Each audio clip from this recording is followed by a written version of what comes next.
आज हम आपको एक ऐसी कौम के बारे में बताने जा रहे हैं जिसका इबरतनाक अंजाम हमारी जिंदगियों के लिए एक निशानी है। ये कहानी है कौम आद की। वो कौम जो अपने ऐश व इशरत, अपनी कुव्वत और फरेबकारी में गर्क थी, मगर आखिरकार अल्लाह के गजब से तबाह हो गई। क्यों, कैसे और किस वजह से, जानने के लिए हमारे साथ रहिए। कौम आद एक कदीम अरब कौम थी जिसका जिक्र कुरान पाक में कई बार आया है। ये कौम जजीरे नुमा अरब के जुनूबी हिस्से में आबाद थी और अपने वक्त की सबसे ताकतवर कौमों में शुमार की जाती थी, लेकिन उनके गुरूर और तकब्बुर की वजह से अल्लाह ने उन्हें इबरतनाक अजाब से तबाह कर दिया। ये कहानी हमें बताती है कि किस तरह एक कौम अपनी ताकत, माल और दौलत की मोहब्बत में अल्लाह के रास्ते से हटकर तबाही के दहाने पर पहुंच गई। कौम आद की सरजमीन थी आहक, जो जमीन के सबसे ताकतवर लोगों का मस्कन थी। ये कौम बुलंदो बाला इमारात, अजीम व शान किलों और शान व शौकत से माला माल थी। अल्लाह ताला ने अपनी किताब में उनकी ताकत का जिक्र किया है। ये आयत हमें बताती है कि कौम आद की ताकत का मुकाबला कोई नहीं कर सकता था, मगर इसके बावजूद अल्लाह के हुक्म के सामने ये सब कुछ बेमानी था। कौम आद की जिंदगी ऐश व आराम से भरी हुई थी। उनके पास हर चीज थी, लेकिन उनकी सबसे बड़ी कमजोरी उनका गुरूर था। उन्हें अपनी ताकत, दौलत और जमीन पर छाए हुए असर व रसूख पर बहुत फख्र था। उन्हें ये गुमान था कि वो कभी नहीं गिर सकते, कि अल्लाह का अजाब उन्हें कभी नहीं पहुंचेगा। लेकिन इस गुरूर ने उन्हें अल्लाह के अजाब से गाफिल कर दिया, जिसका उनके लिए अंजाम बहुत ही इबरतनाक साबित हुआ।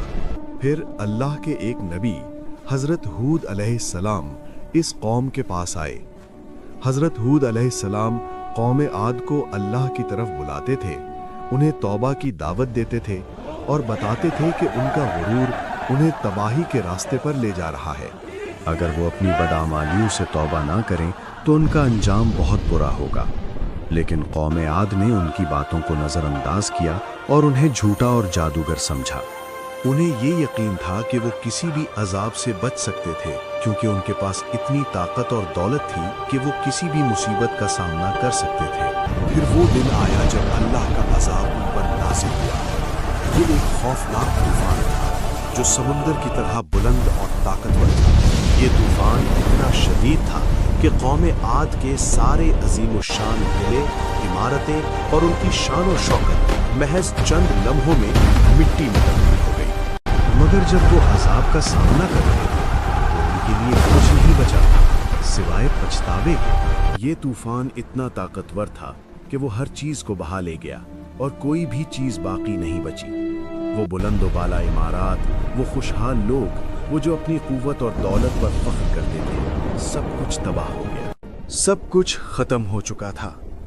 कौम आद का नामो निशान मिट चुका था। हजरत हूद अलैहिस्सलाम और उनके साथ जो मुखलिस लोग थे वो बच गए। कौम आद की तबाही ने हमें एक ऐसा सबक दिया है जो आज भी हमारे लिए इबरत का बायस है। अल्लाह का अजाब किसी कौम पर भी आ सकता है जब वो अल्लाह की नाफरमानी में गर्क हो जाती है। हमें अपनी जिंदगियों को अल्लाह की रजा की तरफ माइल करना चाहिए, क्योंकि अल्लाह की हिदायत के बगैर हम किसी भी फरेब का शिकार हो सकते हैं। कौम आद की कहानी हमें एक अहम सबक देती है कि ताकत, दौलत और ऐशो आराम कभी भी इंसान को अल्लाह के अजाब से बचा नहीं सकते। हमें अपनी जिंदगियों को अल्लाह के रास्ते पर उस्तवार करना चाहिए। अगर कौम आद के लोग अल्लाह की हिदायत पर अमल करते तो उनका अंजाम कुछ और होता। आज के दौर में हमें ये सबक हासिल करना चाहिए कि अल्लाह की रज़ा के बगैर हम कभी भी अमन और सुकून की जिंदगी नहीं गुजार सकते।